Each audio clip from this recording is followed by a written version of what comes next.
সঙ্গীন প্রণয়া শক্তি। লিখনীতে সুরাইয়া রাফা। আজকে থাকছে উপন্যাসটির ৪৭তম পর্ব। উপন্যাস পাঠে আছি আমি তারিফ। চন্দ্রদীপ্ত মধ্যরাত রূপোর থালার মতো চারটা তির্যক রূপলি আলোতে ভুবন ভরিয়ে তুলেছে। তারপরেও ঈশান কোণে কয়েক সেকেন্ড অন্তর অন্তর জ্বলে ওঠা বিদ্যুতের ঝলকানি আর চারিদিকের তীব্র হিমেল হাওয়ায় মনে হচ্ছে শেষ রাতে বৈশাখী ঝড়ে লণ্ডভণ্ড হবে প্রকৃতি। প্রত্যয়দের বাড়িটা কৃতিকুঞ্জের তুলনায় কুড়েঘরই বলা চলে। ছোট মতো একটা দোতলা বাড়ি, নিচতলায় বসার ঘর, রান্নাঘর আর অতিথিদের জন্য গেস্ট রুম, আর উপরতলায় প্রত্যয়ের আব্বু আম্মু আর বড় আপুর শোবার ঘর। যদিও বা বড় আপু বেশিরভাগই তার শ্বশুর বাড়িতেই থাকেন। কালে ভদ্রে যখন এ বাড়িতে আসা হয় তখনই কেবল তার রুমে মানুষের আনাগোনা লক্ষ্য করা যায়। প্রত্যয় নিজেও আমেরিকা থেকে বছর অন্তর ছাড়া দেশে ফেরে না, যার ফলরূপ মুরব্বী দুজন ছাড়া পুরো বাড়িটা শূন্যই থাকে বলা চলে। প্রত্যয়ের আব্বু আম্মু অমায়িক মানুষ। বিয়ের আগে শ্বশুর শাশুড়ি নিয়ে অনুর মনে যে অযাচিত আতঙ্করা ঘুরে বেড়াতো, চোখ বুঝলেই শ্বশুরবাড়ি নামক জায়গাটাকে যেন মহাযজ্ঞ স্থল ঠেকত। সে সকল ভুল ধারণাকে এক দর্শনে বিনাশ করেছে প্রত্যয়ের আব্বু আম্মু। আজ এ বাড়িতে পা রাখার পরে অরু আর কৃতিকের বিষয়টা নিয়ে প্রতিবেশী আত্মীয় স্বজনদের মুখ থেকে ইনিয়ে বিনিয়ে কম কথা শুনতে হয়নি অনুর। কিন্তু প্রত্যয়ের আব্বুর কান অবধি সেসব কথা পৌঁছানোর সঙ্গে সঙ্গে তিনি তৎক্ষণাৎ প্রতিবাদ করেছেন। নিজের আত্মীয় স্বজন হোক কিংবা শুভাকাঙ্ক্ষী, সবার উদ্দেশ্যে গম্ভীর গলায় একটাই কথা বলেছেন, বৌমা যেহেতু আমার, বউয়ের পরিবারটাও আমারই। আর আমার পরিবার নিয়ে যারা কুৎসিত মন্তব্য করার স্পর্ধা দেখাবে তারা কখনোই আমার শুভাকাঙ্ক্ষী হতে পারে না। তাছাড়া ধর্মীয় আইন কানুন বাদ দিয়ে সমাজের কুসংস্কারে গা ভাসানোর মানুষ আমি নই। ধর্মে যে সম্পর্কের প্রাধান্য আছে আমার নিকটও তার যথাযথ সম্মান রয়েছে। দ্বিতীয়বার বৌমার বোনকে নিয়ে আর একটাও কথা যাতে না হয় এ বাড়িতে। কথা শেষ করে তিনি তার স্ত্রীকে ডেকে দৃঢ় গলায় আদেশ করে বলেন, প্রত্যয়ের আম্মু, তুমি খেয়াল রেখো, বৌমার সম্মানহানি হয় এমন কোনো কথা যাতে দ্বিতীয়বার আমার কান অবধি না আসে। নতুন শ্বশুর শাশুড়ির কাছ থেকে এতটা প্রাধান্য, এতটা আন্তরিকতা পেয়ে সত্যিই তখন গর্ভে বুকটা ফুলে ফেঁপে উঠেছিল অনুর। বারবার মনে হচ্ছিল প্রত্যয়ের মতো একজন ভদ্র, সভ্য, শান্ত ছেলে জন্ম দেওয়ার কেবল তাদের মতো অমায়িক আর স্বচ্ছ হৃদয়ের মা বাবার দ্বারাই সম্ভব। রুমের কোণে অবস্থিত লম্বাটে পুরনো সেগুন কাঠের ড্রেসিং টেবিলের সামনে দাঁড়িয়ে চুল মুছতে মুছতে সন্ধ্যা রাতের সেসব কথা ভেবে আরও একবার চাপা দীর্ঘশ্বাস বেরিয়ে এলো অনুর চিত্ত ছিঁড়ে। প্রত্যয়ের রুমটা একতলা কিংবা দোতলা নয়, বাড়ির একমাত্র ছেলে হিসেবে সম্পূর্ণ আলাদা। ডেকোরেশন করে চিলেকোঠার ঘরটাই প্রত্যয়ের রুম হিসেবে বরাদ্দ করা। প্রত্যয় যখন দেশে ছিল তখন থেকে এই চিলেকোঠার ঘরটা ওর। আর এখন ওদের বিয়ের প্রথম বাসর রাতের আয়োজনও এই ঘরে করা হয়েছে। পুরো ঘরটাতে ভোর ভোর করে সুঘ্রাণ ছড়াচ্ছে পুরনো খাটের নতুন করে সাজানো তাজা রজনীগন্ধা আর থোকা থোকা গোলাপের আস্তরণ। সাদা চাদরে মোড়ানো বিছানা জুড়েও গোলাপের ছড়াছড়ি। সেদিকে তাকালেও কেমন অপার স্নিগ্ধতায় ভরে ওঠে মন প্রাণ। পুষ্পসজ্জিত স্নিগ্ধ সেই রুমের এক কোণে দাঁড়িয়ে নির্বিঘ্নে চুলে তোয়ালে চালাচ্ছে এই ঘরের নতুন ঘরনি, প্রত্যয়ের সদ্য বিয়ে করা নতুন বউ। যেন এই ঘরে আগমন তার নতুন কিছু নয়। সেভাবেই বিয়ের ভারী গহনা পোশাক আশাক ছেড়ে একটা কালো পাড়ের খয়েরি তাঁতের শাড়িতে নিজেকে নতুন বউ রূপে আবিষ্কার করলো অনু। ঠান্ডা পানি দিয়ে লম্বা শাওয়ার শেষে সারাদিনের সকল ধকল ধুয়ে মুছে সাফ করে একেবারে সতেজ হয়ে বেরিয়েছে অনু। আর এখন এই হালকা শাড়িটা গায়ে চড়িয়ে আরও বেশি আরাম লাগছে ওর। শাড়ির ব্লাউজটা ব্যাকলেস, যার দরুন একটু একটু অস্বস্তিও হচ্ছে। এমন একটা আর্ট পরে শাড়ির সাথে এমন শরীর উন্মুক্ত ব্লাউজ কে কিনলো ভেবে পায় না অনু। ভাবার মতো সময়ও নষ্ট করে না অবশ্য। তার কারণ ওর মাথায় এই মুহূর্তে ঘুরপাক খাচ্ছে অন্য একটা প্রশ্ন। বারংবার মানসপটে ভেসে উঠছে সেই তীক্ষ্ণ ভ্রুর ভয়ানক চোখ দুটো। অনুর মনে আছে ছোটবেলায় এই চোখ দুটোকে ভীষণ ভয় পেত আর এখনও পায়। কিন্তু হঠাৎ করে এতগুলো বছর পর কোথা থেকে উদয় হলো সেই মানব? কেনই বা ফিরে এলো ওদের শান্তশিষ্ট নিরিবিলি জীবনে? ওদের জীবনে তো মানুষটার আর কোনো অস্তিত্ব নেই। তাহলে আজকের দিনেই কেন, কোথা থেকে এইভাবে হানা দিল সে? এটা কি কেবল অনুর মতিভ্রম নাকি অন্য কিছু? অনুর ভাবনার জগতের পর্দা টেনে যায় প্রত্যয়ের আগমনে। প্রত্যয় একটু অন্যমনস্ক হয়ে রুমে প্রবেশ করে। আত্মীয় স্বজনদের অধিকাংশই কর্মজীবী হওয়াতে যে যার মতো ফিরে গিয়েছে সবাই। বাড়িতে আপাতত আপু আর তার হাজবেন্ড ছাড়া আর তেমন কেউ রয়ে যায়নি। সবাইকে এক এক করে বিদায় দিতে দিতে রুমে আসতে এত রাত হয়ে গেল প্রত্যয়ের। তার উপর কৃতিক কল করেছে কয়েক ঘন্টার জন্য হলেও কাল অফিসে যেতে হবে ওকে। শেয়ার হোল্ডারদের সাথে ইম্পর্টেন্ট মিটিং রয়েছে। তার চেয়েও বেশি চিন্তার বিষয় হলো কাল জামাই শাশুড়ি একই সাথে নিজেদের প্রজেক্ট লঞ্চ করবে। কি জানি কি হবে, কি করে বা এই দুইজন হট টেম্পারকে একই সাথে সামলাবেও। চিন্তার মাথা ভোঁ ভোঁ করছে প্রত্যয়ের। প্রত্যয় রুমে ঢুকতে অসম্ভব মিষ্টি সুঘ্রাণে ওর চোখ দুটো আবেশে বন্ধ হয়ে এলো। ফুল, মোমবাতি, সেই সাথে পরিচিত নারীর গায়ের গন্ধ মিলেমিশে পুরো ঘরটা সৌরভে মোমো করছে। অনু অনু সেই গন্ধটা আরও একবার নাক ছিঁড়ে দীর্ঘ নিঃশ্বাসের সাহায্যে ভেতরে পুরে নিল প্রত্যয়। তবে আজ এই সৌরভ ওর নাকে ওর হৃদয়ে গিয়ে লাগছে। খানিকক্ষণ চোখ বুজে রেখে নিজেকে সামলালো প্রত্যয়। তারপর আস্তে ধীরে চোখ খুলতে দেখলো মুখোমুখি হয়ে দাঁড়িয়ে সন্দিহান চোখে তাকিয়ে আছে অনু। হাতে তার সেদিনের সে ছোট্ট বক্সটা। প্রত্যয় বক্সটার দিকে ভ্রু কুঞ্চন করে তাকালে অনু শুধায়, আপনার কি ঘুম পেয়েছে প্রত্যয় সাহেব? চশমাটা দেখি পড়েননি, ঠিকঠাক দেখছেন তো আমায়? অনুর কথায় এক চিলতে হাসি খেলে গেল প্রত্যয়ের ঠোঁটের আগায়। ও অনুকে আগাগোড়া পরখ করে বলল, তোমাকে দেখতে আমার চশমার প্রয়োজন নেই অপরিচিতা। চোখ বন্ধ করলে সর্বদাই তুমি আমার দু চোখের পাতায় রাজত্ব করে বেড়াও, আর এখন চোখ খুললেও তুমি। প্রত্যয়ের এসব প্রেম কথা ভালোই লাগে অনুর, মাঝে মধ্যে লজ্জাও পায় বেশ, কিন্তু এই মুহূর্তে পেল না। উল্টো প্রত্যয়ের কথাকে দুয়ানা প্রশ্রয় না দিয়েই হাত বাড়িয়ে বক্সটা দেখিয়ে সোজাসাপটা জিজ্ঞেস করে, বিয়ে হয়ে গিয়েছে, আজ প্রথম রাত, তাহলে এবার বলুন কি আছে এতে? আমি আর পারছি না চুপ হয়ে থাকতে, কৌতূহলে মাথাটা কিলবিল করছে আমার। প্রত্যয় এবারও অনুকে মসৃণ হাসি ফেরত দিয়ে বলে, প্রথম রাতে স্বামীকে সালাম না করে উপহার দেখতে চাইছো? ইটস নট ফেয়ার অনু। অনু তৎক্ষণাৎ দাঁত দিয়ে জিভ কাটে, মনে মনে বলে, এই রে, ভুলেই গিয়েছিলাম। পরক্ষণে শাড়ির আঁচলটা পিঠের উপর দিক দিয়ে টেনে এনে সামান্য নিচু হয়ে সালাম করলো প্রত্যয়কে। তারপর আবারও সে একই বলি, এবার বলুন এতে কি আছে? অনুর উন্মুক্ত মসৃণ মোমের মতো পিঠের দিকে চেয়ে প্রত্যয় ঘোর লাগা গলায় বলল, কি পড়েছ এটা? সব দেখা যাচ্ছে। অনু বলে, আগে আমার কথার উত্তর দিন, তারপর বলছি। অনুর অবস্থা দেখে মনে হচ্ছে এতে কি আছে না জানা অবধি প্রত্যয়কে একদণ্ড বসতেও দেবে না ও। আর প্রত্যয় কিনা এইটুকু সময় কত কিছু এনে স্বপ্ন দেখে ফেলেছে। সিলি ফিলিংস, হা। প্রত্যয়ের দুচোখে এখন সেই সব অব্যক্ত নেশাতুর অনুভূতিগুলোই ঘুরপাক খাচ্ছে, কিন্তু অনুকে বোঝানো মুশকিল। তাই এবার আর কোনোরূপ কথা না পেঁচিয়ে বক্সটা খুলে অনুর হাতে ধরিয়ে দিল প্রত্যয়। অনু অবাক চাহনিতে বক্সের ভেতর উকি উকি দিচ্ছে। হবে হয়তো কোনো দামি জুয়েলারি কিংবা কোনো হানিমুন টিকিটস। অনুর জানা মতে বাসর রাতে তো স্বামীরা এসবই উপহার দেয়, কিন্তু এখানে তেমন কিছুই দেখতে না পেয়ে আশাহত হলো অনু। ফোঁস করে একটা নিঃশ্বাস ছেড়ে প্রত্যয়কে শুধালো, কই? প্রত্যয় কাভার থেকে টি শার্ট আর ট্রাউজার বের করতে করতে বলল, কি কই? কেন উপহার? অনুর কালো হয়ে যাওয়া চুপসানো মুখটা দেখে প্রত্যয় অনেকটা কাছে এগিয়ে এসে ওর চিবুক তুলে হেসে বলে, কি বলেছিলাম আমি? এর মাঝে তোমার স্বপ্ন আছে, আর সেটাই আমার তরফ থেকে তোমার জন্য বাসরাতের বেস্ট গিফট। অনু ভ্রু কুঁচকে বলল, স্বপ্ন মানে? কেমন স্বপ্ন? প্রত্যয় কিঞ্চিত ঠোঁট বাঁকিয়ে হেসে বক্স থেকে একটা আইডি কার্ড বের করে অনুর গলায় পরিয়ে দিয়ে বলল, এই যে আমার বউয়ের সবচেয়ে বড় স্বপ্ন। এতক্ষণে অনুর টনক নড়েছে, চোখ দুটো ছলছল করছে। ও সেই ছলছলে চোখ নিয়ে প্রথমে প্রত্যয়ের দিকে অবিশ্বাসের চাউনি নিক্ষেপ করলো, অতঃপর কাপা হাতে আইডি কার্ডটা চোখের সামনে তুলে ধরল, যেখানে গুটি গুটি ইংরেজি অক্ষরে অনুর নাম আর ছবি বসানো।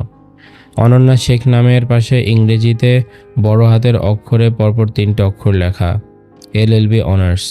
এত ঝড়ঝাপটা, এত উত্থান পতনে অনু তো ভুলে গিয়েছিল নতুন করে পড়াশোনা শুরু করাটা যে ওর সবচেয়ে বড় স্বপ্ন। মায়ের অসুস্থতায় যা না চাইতেও বিসর্জন দিতে হয়েছিল ওকে। মস্ত বড় গেট পেরিয়ে ভার্সিটিতে প্রবেশ করার স্বপ্ন তো অপূর্ণই রয়ে গিয়েছিল। মনে টানাপোড়েন তো কম হয়নি এককালে, কিন্তু অনু নিজেকে বুঝিয়েছিল বড় মেয়ে হতে গেলে দায়িত্ব নিতে হয়। বাড়ির বড় সন্তানকে এত নিজের কথা ভাবলে চলে না। তাদের পৃথিবীতে পাঠানো হয়েছে পরিবারের সর্বসকলের সুখ নির্ধারণ করার জন্য। কিন্তু আজ এই মুহূর্তে প্রত্যয় নিজ হাতে অনুর স্বপ্নকে অনুর হাতে ধরে দিল, নতুন করে মনে করিয়ে দিল অনু এখন আর একা নয়। ওরও নির্বিঘ্নে মাথা রাখার জন্য একটা কাঁধ রয়েছে, যার নাম প্রত্যয় এহসান। তোমার এখনো অনেকটা পথ অতিক্রম করা বাকি অনু, এগিয়ে যাও। আমি তোমার পাশে আছি।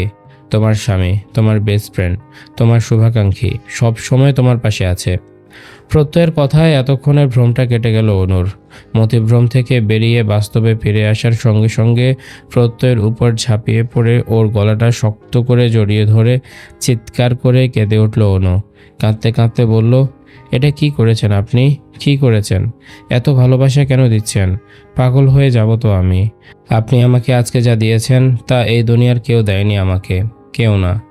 অনু সরল মনে কাঁদতে কাঁদতে কথাগুলো বললেও ওর কথা বলা আর চিৎকারে প্রত্যয়ের চক্ষু চড়ক গাছ। প্রত্যয় তৎক্ষণাৎ চোখ মুখ খিচিয়ে অনুর মুখটা হালকা চেপে ধরে বলল, আরে কি বলছো এসব?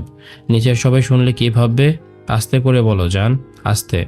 অনু নিজের নাকের পানিটুকু প্রত্যয়ের এক্সক্লুসিভ শেরওয়ানিতে মুছে নতুন উদ্যমে কাঁদতে কাঁদতে বলল, আস্তে বলবো মানে? আমি তো সবাইকে জানিয়ে বলবো আপনি আমাকে কি দিয়েছেন। এটা কয়জন স্বামী দিতে পারে? এটা কার এমন আত্মা আছে শুনি? কয়জন স্বামী পারে বিয়ের প্রথম রাতে বউকে এতটা ভালোবাসা দিতে বলুন? তারপর আবারও কান্নার আওয়াজ। প্রত্যয়দের ঠিক নিচের রুমটাই ওর আপু ধুলাবাইয়ের রুম। অনুর এমন কান্নাকাটি আর আহাজারি শুনে প্রত্যয়ের ধুলাবাই আপুকে উদ্দেশ্য করে গম্ভীর গলায় বললেন, তোমার ভাইয়ের একটু সংযত হওয়া উচিত ছিল অন্তরাম্মু। মেয়েটার নিশ্চয়ই খুব কষ্ট হচ্ছে, এত কান্নাকাটি করছে। বিয়ের প্রথম রাতে এভাবে পশুর মতো আচরণ কেউ করে? স্বামীর কথাকে মুখ বাঁকিয়ে অগ্রাহ্য করে প্রত্যয়ের আপু ঝাঁঝিয়ে উঠে বলল, নিজে কি করেছিলে সে কথা ভুলে গিয়েছো? এখন আবার আমার ভাইকে দোষারোপ করা হচ্ছে। চুপচাপ ঘুমাও, ওদেরটা ওরা বুঝে নেবে। অনেকক্ষণ হলো রুম থেকে বেরিয়ে ছাদে দাঁড়িয়ে আছে অনু। প্রত্যয় গিয়েছে ফ্রেশ হতে, তাই অনু একাই দাঁড়িয়ে হাওয়া খাচ্ছে আপাতত। ঠান্ডা হিমেল হাওয়ার ঝাপটা ওর ক্রন্দনরত মুখমণ্ডলে আছড়ে পড়ছে ক্রমশ। হাওয়ার তালে তালে আধভেজা রেশমের মতো চুলগুলো ইতিউতি উড়ে যাচ্ছে। বাড়ির সামনের আঙিনায় জ্বলতে থাকা মরিচ বাতির রোশনাইয়ে চারটা আলোকিত। আকাশের উজ্জ্বল হাসি হাসি চাঁদখানা এতক্ষণে মেঘের আড়ালে ঢাকা পড়েছে। কালো মেঘের গা থেকে খসে খসে পড়ছে ঝিরিঝিরি বৃষ্টি। বাতাসের তোপে সেই ঝিরিঝিরি বৃষ্টি খুব একটা গায়ে লাগছে না যদিও। বৃষ্টি ঝরা ফুটো আকাশের দিকে তাকিয়ে অনু আজ তৃপ্তির ঢেকুর তুলেছে। ভীষণ তৃপ্তিতে অজানা তারকারাজিদের উদ্দেশ্যে মনটা বারবার চিৎকার করে বলতে চাইছে, শুনেছ তোমরা? পৃথিবীটা এতটাও খারাপ নয়, শুধু বদলে দেওয়ার জন্য একটা মানুষ প্রয়োজন। হেই যা। অনু যখন অদূরে আকাশপানে ছেয়ে মনের খুশিতে মন দিয়ে চিৎকার করছিল, ঠিক সেই মুহূর্তেই নিজের উন্মুক্ত বাঁকানো কোমরের খাঁজে শীতল দুটো হাতের স্পর্শে শিরশির করে উঠল অনুর সর্বাঙ্গ। একটু কেঁপে উঠে অনু পেছনে ঘুরবে, তার প্রস্তুত দিল না প্রত্যয়, বরং আরও শক্ত করে ওর কোমরটা চেপে ধরে নিজের সাথে মিশিয়ে দাঁড় করালো অনুকে। তারপর ওর কাঁধে চিবুক ঠেকিয়ে বলল, তোমার ইমোশনের পাল্লায় পড়ে রাত তো শেষ হয়ে যাচ্ছে ম্যাডাম, এবার একটু ইমোশনটাকে সামলাও। আমি যে বেসামাল। অনু সাদা মনে বলল, রাত তো শেষ হবেই, রাত না শেষ হলে দিনের আলো ফুটবে কি করে শুনি? প্রত্যয় অনুর কাঁধে টুকরো চুমু খেয়ে ভারী নিঃশ্বাস ছেড়ে বলল, আজকের রাতটা যে আমাদের বহু আকাঙ্ক্ষিত রাত জান। থাক না একটু বেশি সময় ধরে এই আধারটুকু, ক্ষতি কি? অনু নির্বাক। প্রত্যয়ের অবাধ্য স্পর্শে ওর গলা জড়িয়ে আসছে। শরীরের তরণে তরণে বয়ে যাচ্ছে শিহরণ জাগানো নাম না জানা এক সাইক্লোন। ও খুব করে চাইছে প্রত্যয়ের হাত দুটোকে স্থির রাখতে, কিন্তু পারছে না। প্রত্যয়ের হাত দুটো অবাধে বিচরণ করছে অনুর সমস্তটা জুড়ে। কোনো মতে ছাদের পাঁচিলটা শক্ত করে দুহাতে খামচে ধরে মাথা নুইয়ে রেখেছে।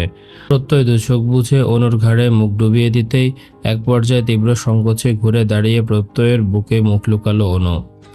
প্রত্যয়ের বোধ হয় আজ এসব লজ্জা পছন্দ হচ্ছে না, তাই অনুকে খুব একটা আশকারা না দিয়ে ওর ঠোঁটের ভাঁজে নিঃসংকোচে নিজের আধিপত্য বিস্তার করল প্রত্যয়। এরপর সেভাবেই অনুকে কোলে তুলে নিয়ে পায়ে পায়ে এগিয়ে গেল ওদের সাজানো গোছানো চিলেকোঠার ঘরের দিকে।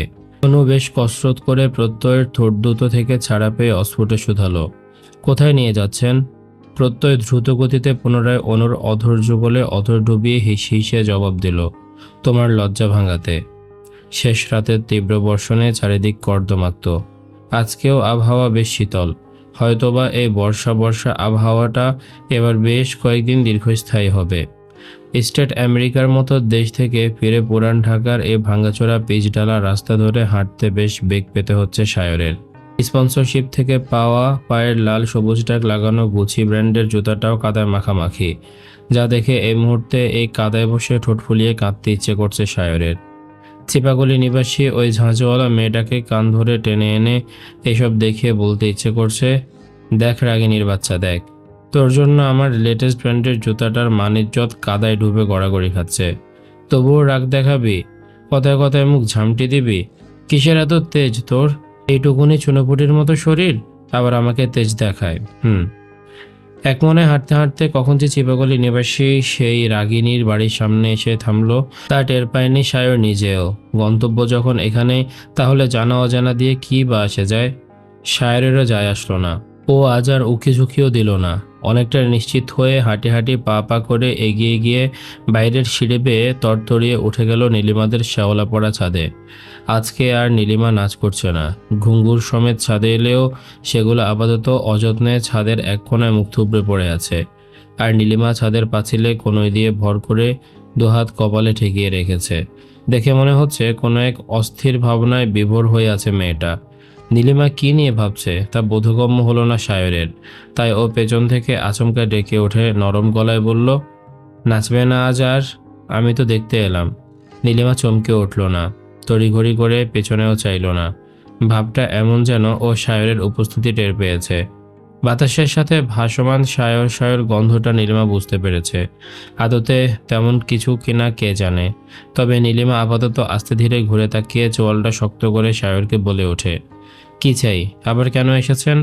সায়রের গায়ে লাগলো না নীলিমার চরম তিক্ত কথাগুলো। ওর এতদিনে বোঝা হয়ে গিয়েছে অর্ণব কেন এত নির্লজ্জ। সায়র নিজেও এই মুহূর্তে অর্ণবের পন্থাটাই অবলম্বন করলো। নীলিমার কথাতে ভ্রুক্ষেপ না করে এগিয়ে গিয়ে নীলিমার সামনে দাঁড়িয়ে বুকের বাম পাশে হাত রাখলো। অতঃপর কোনরূপ কপটতা না করে কাতর কণ্ঠে বলল, কেন যেন সকাল থেকে বুকটা জ্বলে যাচ্ছিল, অযথায় দম আটকে আসছিল, চোখ দুটো দারুণ তৃষ্ণার্ত। কেন যেন মনে বলছিল তোমার দেখা পেলে সব অসুখ এক নিমেষে সেরে যাবে। তাই সবার অগোচরে তোমার কাছে ছুটে এসেছি নীলিমা। কেউ জানে না আমি এখানে। সায়র নিজের অভিব্যক্তি প্রকাশ করতে গিয়ে এই প্রথম নীলিমার নামটা উচ্চারণ করলো, যা নীলিমাকে অবাক করে দিতে সক্ষম। নীলিমা অবাক হয়ে চট করে সায়রের চোখে চোখ রাখলে সায়র আবার বলে, চেয়ে দেখো, এখন আমি পুরোপুরি ফিট। আই থিঙ্ক আমার অসুস্থতার মোক্ষম কারণটা তুমি।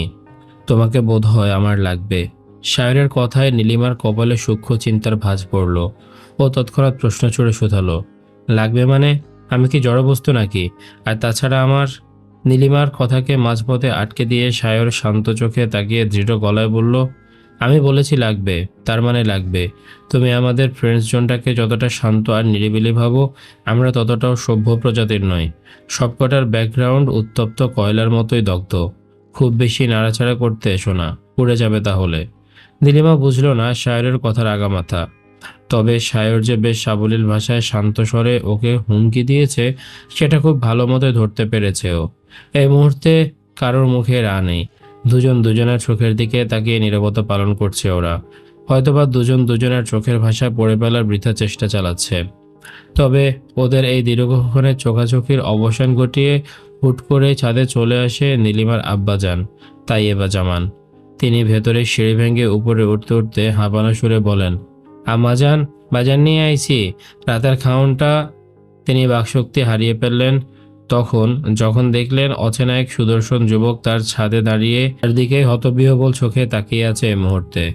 তাইয়েব জামান মোটা প্রেমের চশমা ফাঁক গলিয়ে সায়রকে আগাগোড়া পরখ করে গম্ভীর গলায় বললেন, ওই মিয়া, তুমি ক্যাঠা? এ মহল্লায় তো তোমার আগে দেখি নাই, মাগার ছেনা ছেনা লাগতাছে। সায়র তাইয়েব জামানের কড়া গলার প্রশ্নের জবাব দেওয়ার আগে নীলিমার দিকে তাকিয়ে অবিশ্বাসের সুরে শুধালো, এই তোমার আব্বাজান? নীলিমা হাসূচক মাথা নাড়ালে সায়র আবার তাকালো তাইয়েব জামানের দিকে। সবুজ পাঞ্জাবি পরিহিত, চিপচিপে গড়নের, লম্বা চওড়া সুঠামদেহী এক সভ্য পুরুষ। চোখে মুখে কিঞ্চিৎ গাম্ভীর্য আর রাশবাড়ী ভাব থাকলেও এ মোটেও সায়রের ভাবনার ধারে কাছেও নেই। সায়র তো ভেবেছিল নীলিমার আব্বাজান নিশ্চয় পেট মোটা, গোঁপওয়ালা, কুচকুচে, কালো দেখতে কোনো পালোয়ান হবে হয়তো, যে সারাদিন সাদা লুঙ্গি ধরে ধরে পান চিবোয় আর একে ওকে ধরে মেরে তক্তা বানিয়ে ছেড়ে দেয়। কিন্তু এই লোকটাকে তো যথেষ্ট ভদ্রলোক মনে হচ্ছে। না, মিলল না। সায়র হতাশ, ভারী হতাশ। সেই হতাশা থেকেই সায়র মলিন মুখে অবিশ্বাসের সুরে ঠোঁট উল্টে আরও একবার প্রশ্ন করল নীলিমাকে, উনি আসলেই তোমার বাবা তো? সায়রের কথা এবার তেলে বেগুনে জ্বলে উঠল নীলিমা। তেতা গলায় বলল, আশ্চর্য, এ আবার কেমন কথা? দেখছেন আমার আব্বাজান, তাও ভুলভাল বকে যাচ্ছেন। ওই মিয়া, আমার লগে কথা কও তুমি? আমাকে ছাদে কি কাম তোমার? নীলিমার আব্বাজানের প্রশ্নে সায়র একটু গলা খাকারি দিয়ে বলল, ইয়ে মানে আঙ্কেল, পানি খেতে আসছিলাম, রাস্তা দিয়ে যাচ্ছিলাম তো। তাইয়েবজামান বুঝতে পারার মতন করে হালকা মাথা নাড়িয়ে বললেন, অ, এইটা আগে কইবা না? আহো, তাইলে নিচে এসে পানি খায়া যাও। এরপর নীলিমাকে উদ্দেশ্য করে তিনি বললেন, আম্মাজান, মেহমানরা পানি দাও। নীলিমা হাসূচক মাথা নাড়িয়ে সায়রের দিকে ঘাড় ঘুরিয়ে গলা খাদে নামিয়ে বলল, আসুন।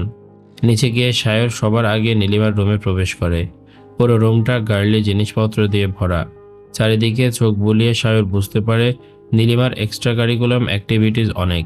তার চেয়েও বেশি গোছানো আর পরিপাটি ওর রুম। ছবি আঁকার ক্যানভাসও রয়েছে রুমের এক কোণে, যেখানে সূর্যাস্তের অর্ধেক পেইন্টিং এখনও অসম্পূর্ণ ক্যানভাস দেখে সায়রের বোধগম্য হলো দেওয়াল জোড়া পোর্ট্রেটগুলো তাহলে নীলিমার হাতের আঁকা। মেয়েটা আসলেই ট্যালেন্টেড। এ পর্যায়ে এসে নীলিমাকে সূর্যের সঙ্গে তুলনা করে বসলো সায়র। মনে মনে হাজারটা বাহাবা দিয়ে বলল, যেমন তেজ তেমন তার গুণ। কিন্তু নীলিমার আম্মা কোথায়? সায়রের মাথায় প্রশ্নটা আসতেই রুমে প্রবেশ করে নীলিমা। হাতে ছোট্ট ট্রে, তাতে এক বাটি ক্ষীর আর এক গ্লাস পানি।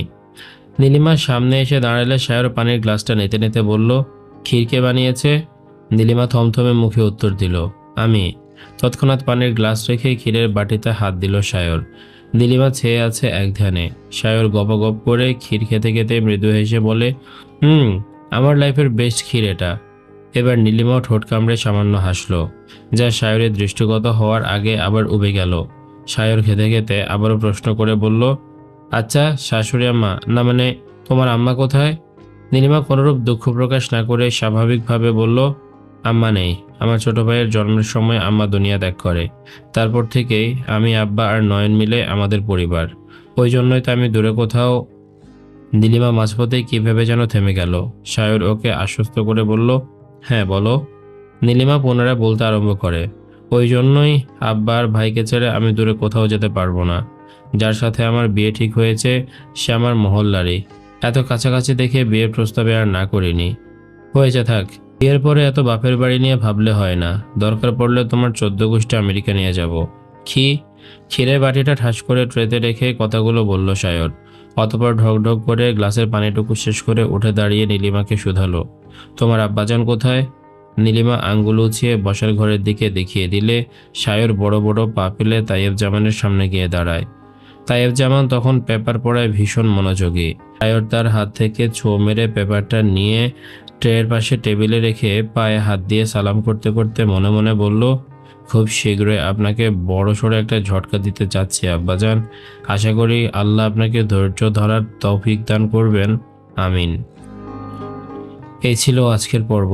কেমন লেগেছে তোমাদের কমেন্ট করে জানাও। দেখা হচ্ছে পরের পর্বে। ততক্ষণ পর্যন্ত সবাই ভালো থাকো, সুস্থ থাকো। আজকের মতো আমি তারিফ এখানে বিদায় নিচ্ছি। আল্লাহ হাফেজ।